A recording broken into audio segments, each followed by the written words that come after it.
Hare Krishna. Welcome back to our new session of our online reading lab of Bhagavad Gita. So basically, we have in the last three sessions, we covered the verse number 2.01 to 2.37. So this entire chapter has total 72 verses. So in today's session, we will start with verse number 38 to 53. So logically, in this section, Krishna defeats the argument of there are two arguments of Arjuna regarding sinful reactions. Okay? So Krishna tries to defeat that argument by Buddhi Yoga and Karma Yoga. So here Buddhi Yoga refers to detached work without reactions, and Karma Yoga is basically the Niskama Karma Yoga. So we'll start with the verse number 38 today. So let's go back to the Veda base. So as usual, we will not read the sloka and the synonyms.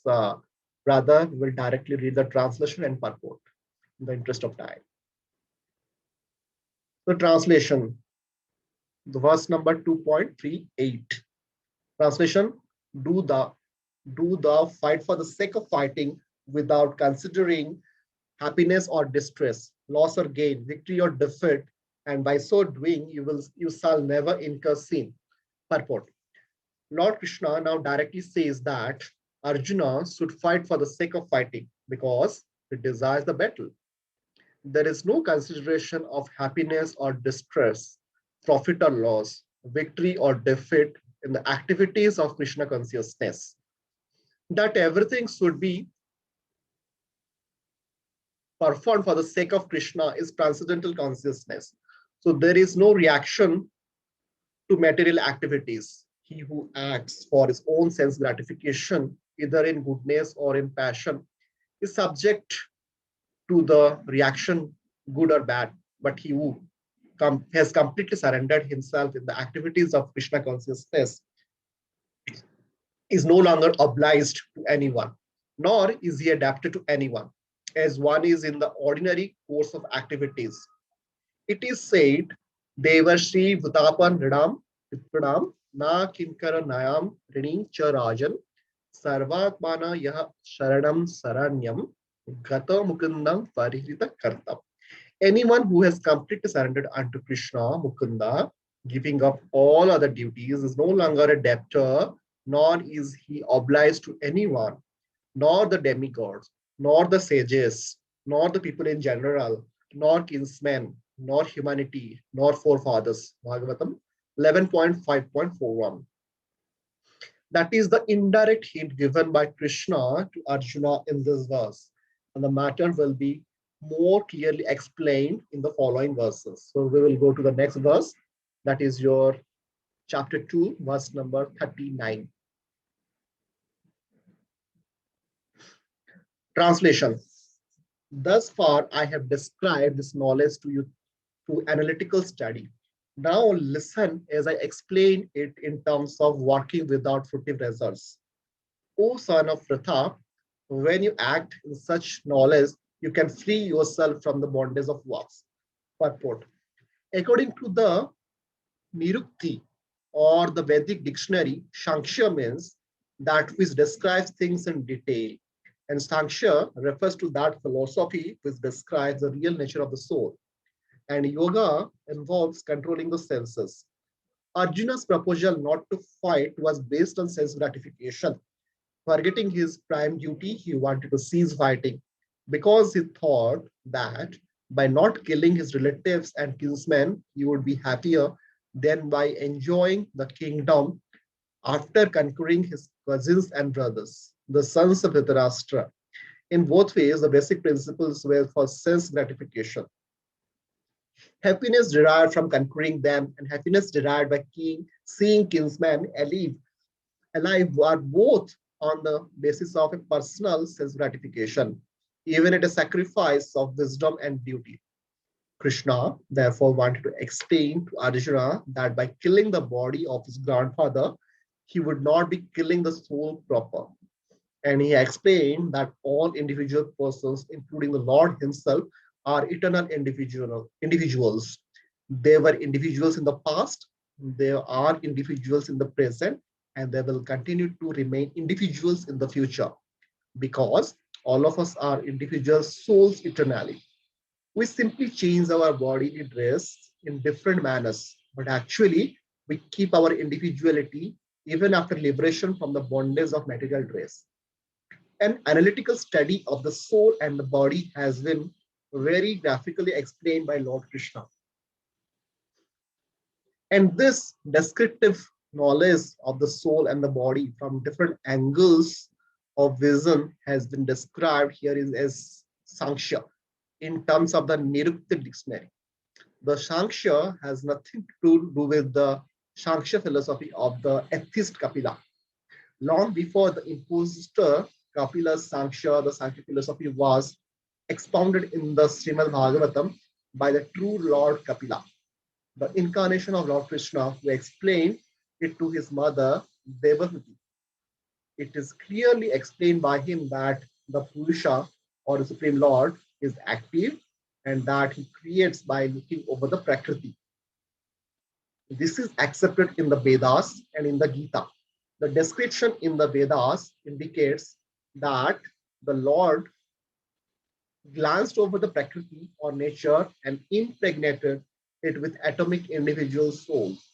All these individuals are walking in the material world for self gratification, and under the spell of material energy, they are thinking of being enjoyous.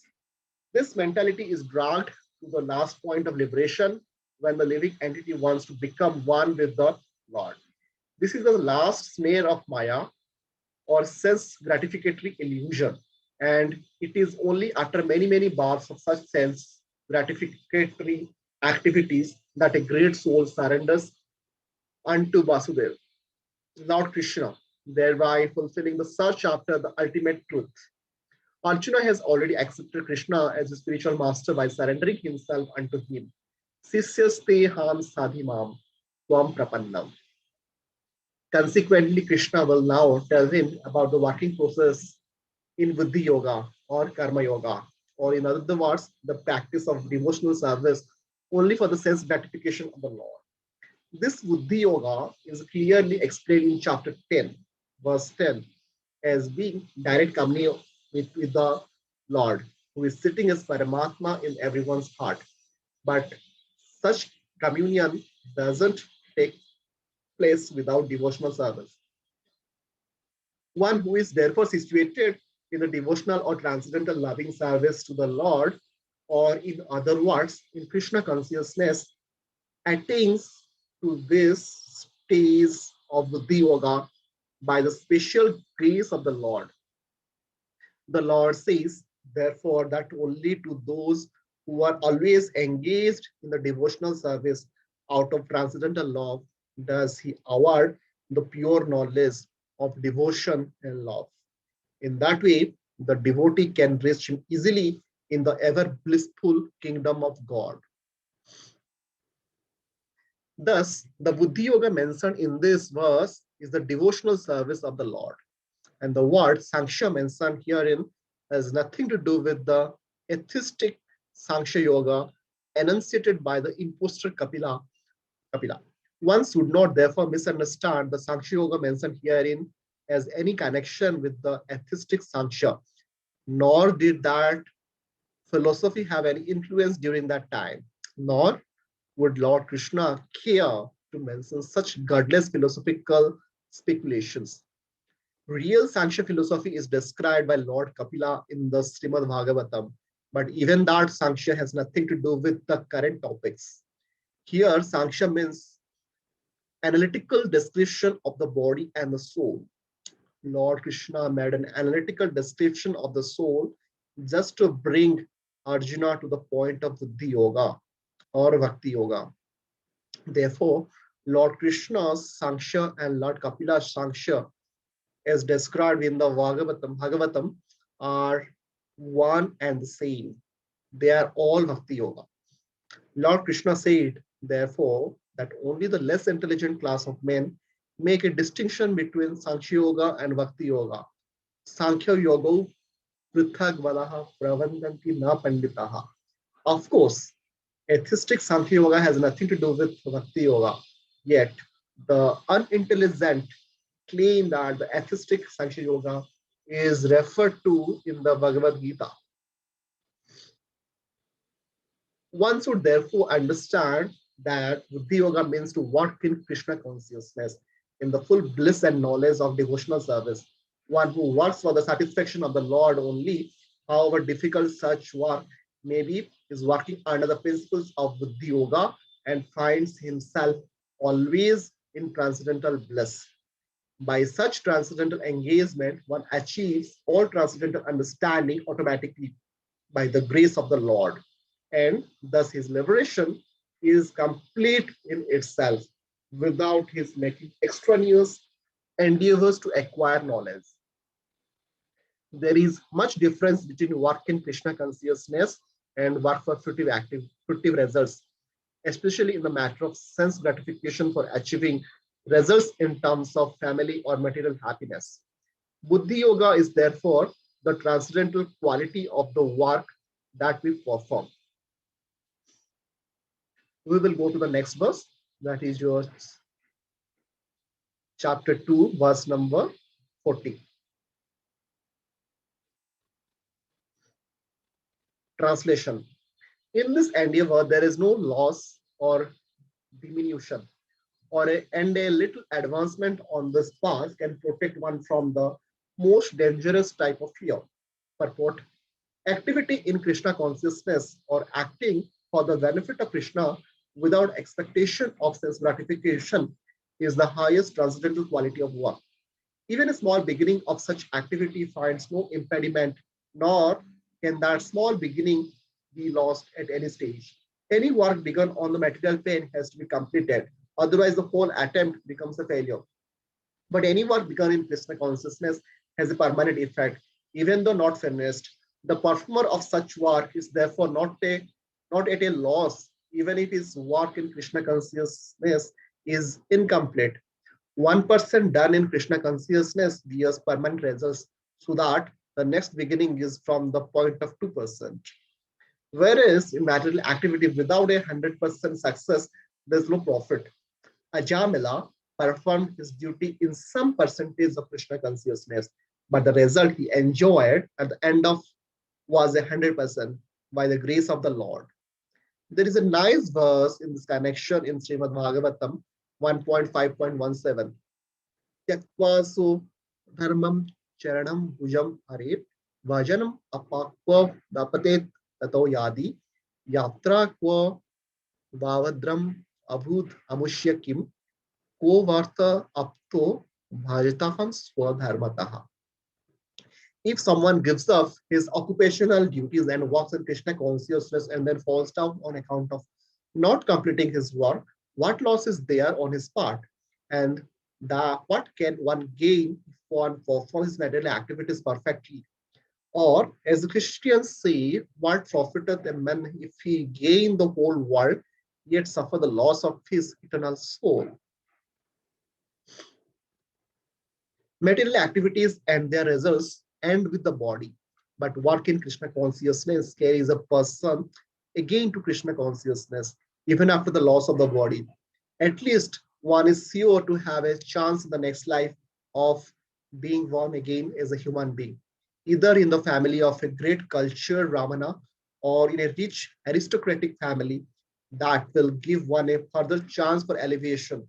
That is a unique quality of work done in Krishna consciousness. We will go to the next verse, chapter number 2, verse number 41. This is also very important sloka. Translation. Those who are on this path are resolute in purpose and their aim is one. O beloved child of the Kurus, the intelligence of those who are irresolute is many branched. Purport. A strong faith that by Krishna consciousness one will be elevated to the highest perfection of life is called Devasayatmika intelligence. The Chaitanya Charita Madhyalila 22.62 states, Shraddha Sabde Viswas Kahe Surad Sudrida Nishchaya Krishna Bhakti Kaile Sarva Karma Kritahaya. Faith means unflinching trust in something sublime. When one is engaged in the duties of Krishna consciousness, he need not act in relationship to the material world with obligations to the family traditions, humanity, or nationality. Fruitive activities are the engagement of one's reactions from past good or bad deeds. When one is awake in Krishna consciousness, he need no longer endeavor for good results in his activities. When one is situated in Krishna consciousness, all activities are on the absolute plane, for they are no longer subject to dualities like good and bad. The highest perfection of Krishna consciousness is renunciation of material conception of life. This state is automatically achieved by progressive Krishna consciousness. The resolute purpose of a person in Krishna consciousness is based on knowledge. Vasudeva Sarvamiti Sa Mahatma Sudarlavaha. A person in Krishna consciousness is the rare good soul who knows perfectly that Vasudeva or Krishna is the root of all manifested causes. Is by watering the root of a tree, one automatically distributes water to the leaves and branches. So by acting in Krishna consciousness, one can render the highest service to everyone, namely self, family, society, country, humanity, etc. If Krishna is satisfied by one's actions, then everyone will be satisfied. Service in Krishna consciousness is, however, best practiced under the able guidance of a spiritual master who is a bona fide representative of Krishna, who knows the nature of the student and who can guide him to act in Krishna consciousness. As such, to be well versed in Krishna consciousness, one has to act firmly and obey the representative of Krishna, and one should accept the instruction of the bona fide spiritual master as one's mission in life. Srila Vishwanath Chakravarti Thakur instructs us in his famous prayers for the spiritual master as follows. Yasya prasada bhagavat prasado yasya prasada nagati kutopi dhyam tvam tasya yasastri sandhyam bande guru sri charanarabindam. By satisfaction of the spiritual master, the supreme personality of God had become satisfied. And by not satisfying the spiritual master, there is no chance of being promoted to the plane of Krishna consciousness. I should therefore meditate and pray for his mercy 3 times a day and offer my respectable obeisances unto him, my spiritual master. The whole process, however, depends on the perfect knowledge of the soul beyond the conception of the body, not theoretically, but practically. When there is no longer a chance for sense gratification manifested in fruitive activities, one who is not firmly fixed in mind is diverted by various types of fruitive acts. We will go to the next verse, chapter number 2, verse number 42 and 43. Translation. Men of small knowledge are very much attached to the flowery words of the Vedas, which recommend various fruitive activities for elevation to heavenly planets. Resultant good worth, power, and so forth, being desires of sense gratification and opulent life, they say that there is nothing more than this. Purport. People in general are not very intelligent, and due to their ignorance, they are most attached to the fruitive activities recommended in the Karmakanda portions of the Vedas. They do not want anything more than sense gratificatory proposals for enjoying life in heaven, where wine and women are available and material opulence is very common. In the Vedas, many sacrifices are recommended for elevation to the heavenly planets, especially the Jyotistoma sacrifices. In fact, it is stated that anyone desiring elevation to heavenly planets must perform the sacrifices. And men with a poor fond of knowledge think that this is the whole purpose of Vedic wisdom. It is very difficult for such inexperienced persons to be situated in the determined action of Krishna consciousness. As fools are attached to the flowers of poisonous trees without knowing the results of such attractions, unenlightened men are similarly attracted by such heavenly opulence and the sense enjoyment thereof. In the Karmakanda section of the Vedas, it is said, Apama Somam Amrita Avuma and Akshayam Evai Chaturmasha Yajna Sukritam Bhavati. In other words, those who perform the 4-month penances become eligible to drink the Somarash beverages to become immortal and happy forever. Even on this earth, some are very eager to have Somarasha, to become strong and fit to enjoy sense gratifications. Such persons have no faith in liberation from material bondage, and they are very much attached to the pompous ceremonies of Vedic sacrifices. They are generally sensual and they do not want anything other than the heavenly pleasures of life. It is understood that there are gardens called Nandankaran in which there is a good opportunity for association with angelic, beautiful women and having a profuse supply of Somarasha wine. Such bodily happiness is certainly sensual. Therefore, there are those who are purely attached to such material, temporary happiness as lords of the material world. We will go to the next verse. That is your chapter number 2, verse number 44. Translation.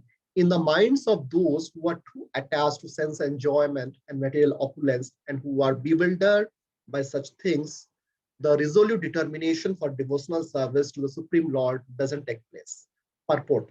Samadhi means fixed mind.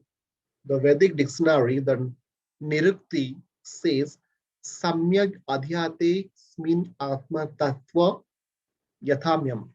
When the mind is fixed for understanding the self, it is said to be in Samadhi. Samadhi is never possible for a person interested in material sense enjoyment and bewildered by such temporary things. They are more or less condemned by the process of material energy. We will go to the next verse, chapter 2, verse number 45. Translation. The Vedas deal mainly with the subject matter of the 3 modes of material nature. O Arjuna, become transcendental to these 3 modes, be free from all dualities and from all anxieties for gain and safety, and be established in the self. Purport. All material activities involve actions and reactions in the 3 modes of material nature. They are meant for fruitive results, which cause bondage in the material world. The Vedas deal mostly with fruitive activities to gradually elevate the general public from the field of sense gratification to a position on the transcendental plane. Arjuna, as a student and friend of Lord Krishna, is advised to raise himself to the transcendental position of Vedanta philosophy, wherein in the beginning there is a Brahma Jigyasa or questions on the supreme transcendence. All the living entities who are in the material world are struggling very hard for existence.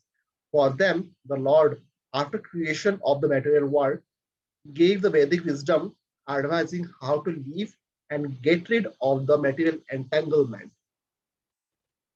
When the activities for sense gratification, namely the Karma Kand chapter, are finished, then the chance for spiritual realization is offered in the form of the Upanishads, which are part of different Vedas. As the Bhagavad Gita is part of the 5th Veda, namely the Mahabharata, the Upanishads mark the beginning of transcendental life. As long as the material body exists, there are actions and reactions in the material modes. One has to learn tolerance in the face of dualities such as happiness and distress, or cold and warmth. And by tolerating such dualities, become free from anxieties regarding gain and loss. Transcendental position is achieved in full Krishna consciousness when one is fully dependent on the goodwill of Krishna. So we will go to the next verse, chapter 2, verse number 46.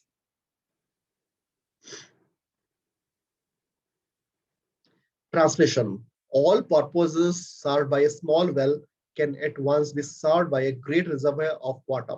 Similarly, all the purposes of the Vedas can be served to one who knows the purpose behind them. Purport. The rituals and sacrifices mentioned in the Karmakanda division of the Vedic literature are meant to encourage gradual development of self-realization. And the purpose of self-realization is clearly stated in the 15th chapter of the Bhagavad Gita, 15.15.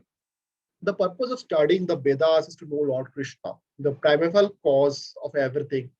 So self-realization means understanding Krishna and one's eternal relationship with him. The relationship of the living entities with Krishna is also mentioned in the 15th chapter of Bhagavad Gita, 15.7. The living entities are parts and parcels of Krishna. Therefore, revival of Krishna consciousness by the individual living entity is the highest perfectional stage of Vedic knowledge. This is confirmed in the Srimad Bhagavatam 3.33.7 as follows.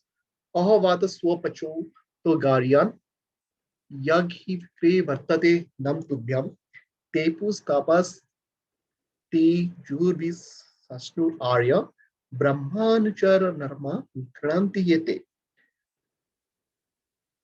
O my Lord, a person who is chanting your holy name, although born of a low family like that of a Chandal, dog eater, is situated on the highest platform of self-realization.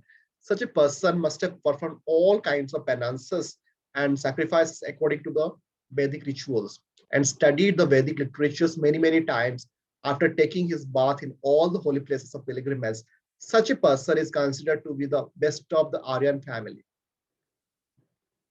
So one must be intelligent enough to understand the purpose of the Vedas without being attached to the rituals only, and must not desire to be elevated to the heavenly kingdoms for a better quality of sense gratification.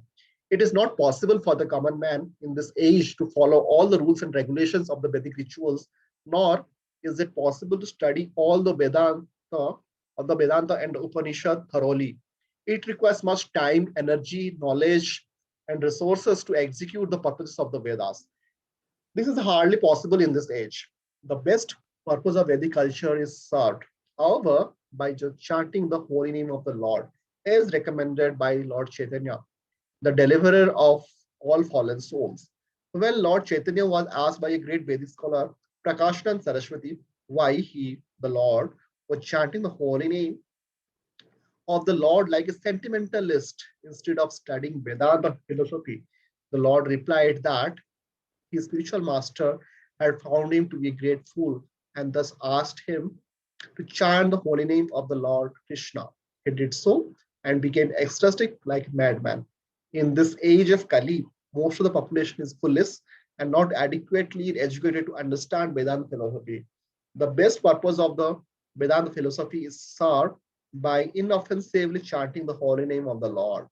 Vedanta is the last word in the Vedic wisdom, and the author and the knower of the Vedanta philosophy is Lord Krishna. And the highest Vedantist is the great soul who takes pleasure in chanting the holy name of the Lord. That is the ultimate purpose of all Vedic mysticism. So we will go to the next verse, chapter number 2, verse number 47. This is also a very important sloka. Translation, you have a right to perform your prescribed duty, but you are not entitled to the fruits of action.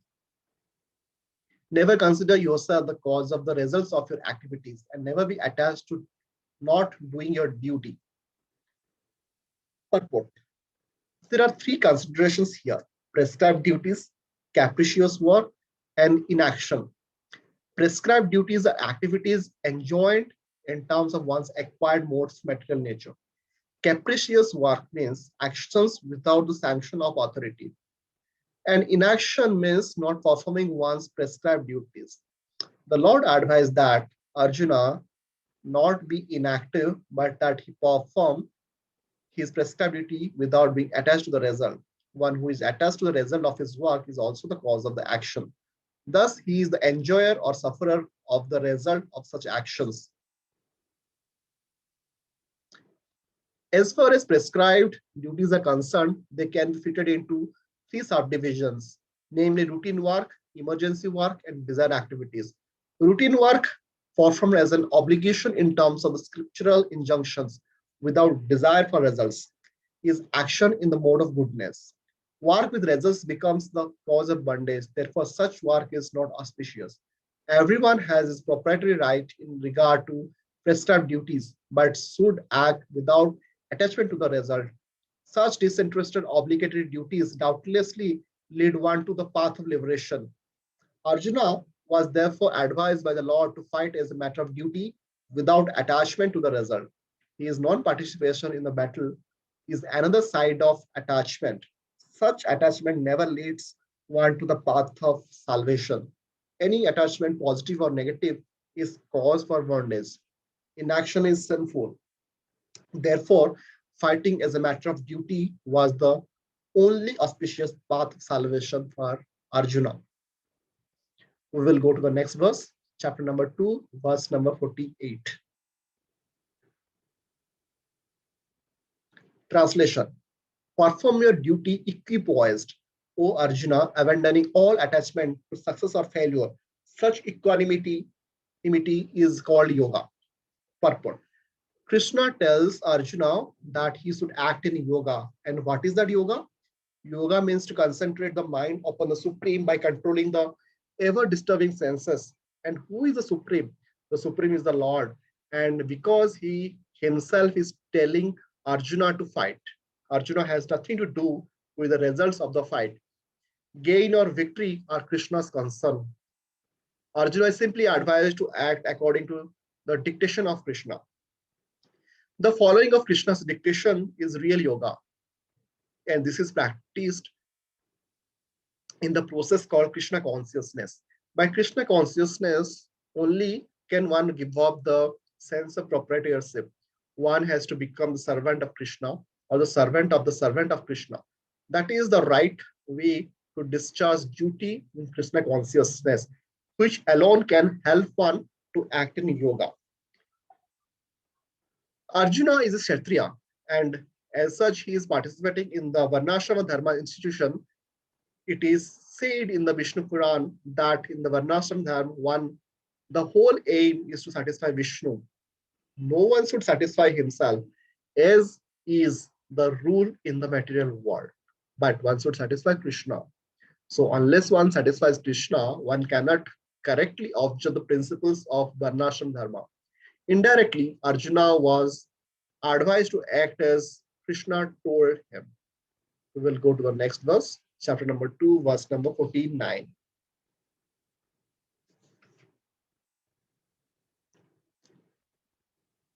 Translation. O Dhananjaya, keep all abominable activities far distance by devotional service, and in that consciousness, surrender unto the Lord. Those who want to enjoy the fruits of their work are majas. Purport. One who has actually come to understand one's constitutional position as an eternal servitor of the Lord gives up all engagements save working in Krishna consciousness. As already explained, Buddhi Yoga means transcendental loving service to the Lord.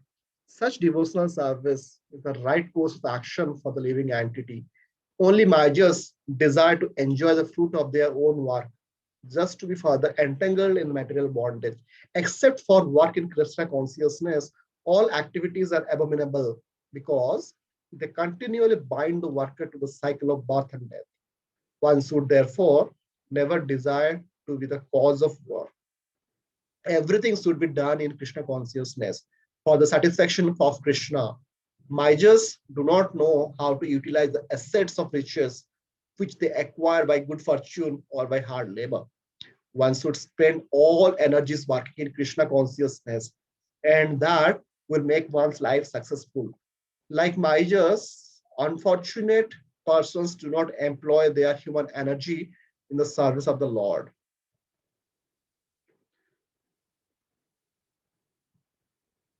So we will go to the next verse, chapter number 2, verse number 50. Translation.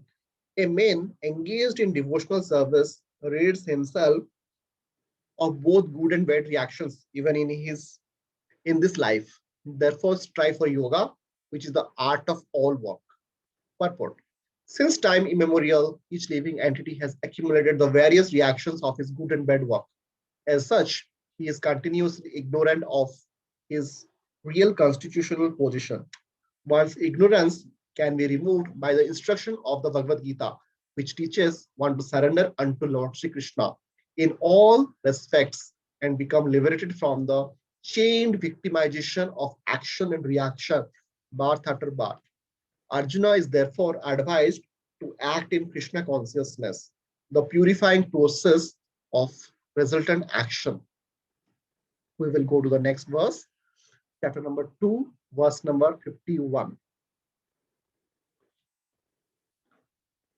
Translation. By thus engaging in devotional service to the Lord, great sages or devotees free themselves from the results of work in the material world. In this way, they become free from the cycle of birth and death and attain the state beyond all miseries by going back to Godhead. Purport. The liberated living entities belong to that place where there are no material miseries.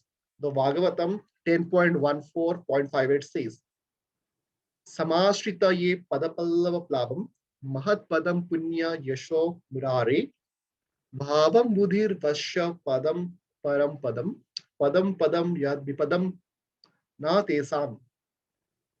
For one who has accepted the boat of the lotus feet of the Lord, who is the shelter of all the cosmic manifestations and is famous as Mukunda, or the giver of Mukti, the ocean of material world is like the water contained in a calf's footprint. Parampadam, or the place where there are no material miseries, or Vaikuntha, is his goal, not the place where there is a danger in every step of life. Owing to ignorance, one doesn't know that this material world is a miserable place where there are dangers at every step. Out of ignorance, only less intelligent persons try to adjust to the situation by fruitive activities, thinking that the resultant actions will make them happy. They do not know that no kind of material body anywhere within the universe can give life without miseries. The miseries of life, namely birth, death, old age, and disease, are present everywhere within the material world. But one who understands his real constitutional position is the eternal servitor of the Lord and thus knows the position of the personality of Godhead, engages himself in the transcendental loving service of the Lord. Consequently, he becomes qualified to enter into the Vaikuntha planets, where there is neither material, miserable life nor the influence of time and death. To know one's constitutional position means to know also the sublime position of the Lord.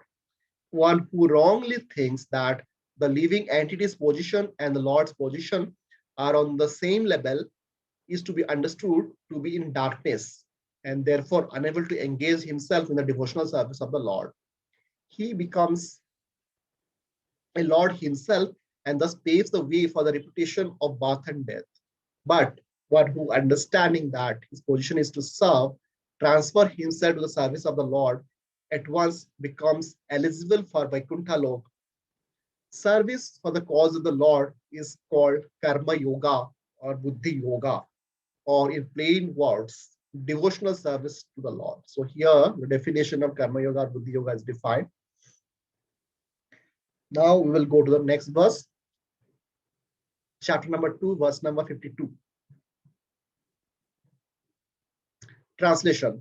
When your intelligence has passed out of the dense forest of delusion, you shall become indifferent to all that has been heard and all that is to be heard. Purport. There are many good examples in the lives of the great devotees of the Lord of those who became indifferent to the rituals of the Vedas simply by devotional service to the Lord. When a person factually understands Krishna and his relationship with Krishna, he naturally becomes completely indifferent to the rituals of fruitive activities, even though an experienced Brahmanas, Sri Madhavendra Puri, a great devotee and acharya in the line of devotees, says,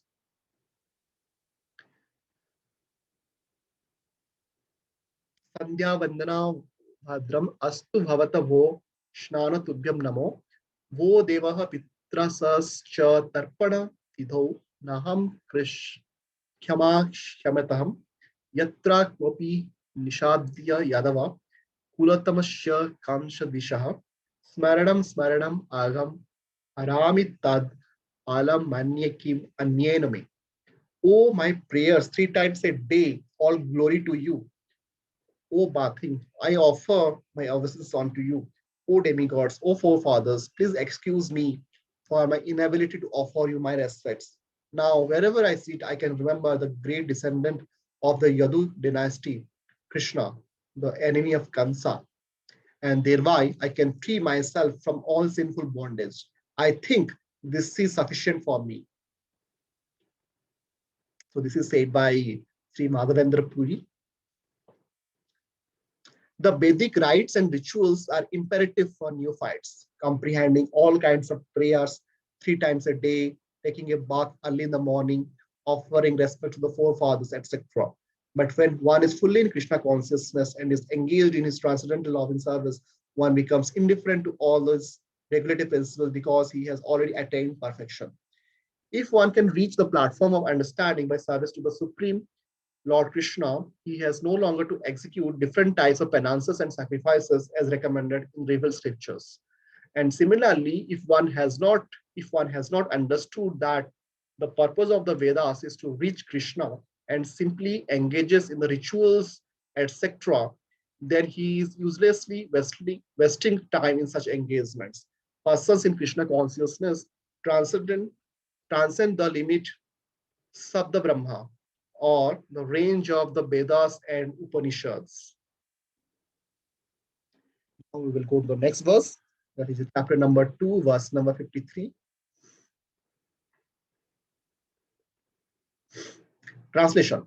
When your mind is no longer disturbed by the flowery language of the Vedas, and when it remains fixed in the trance of self-realization, then you will have attained the divine consciousness.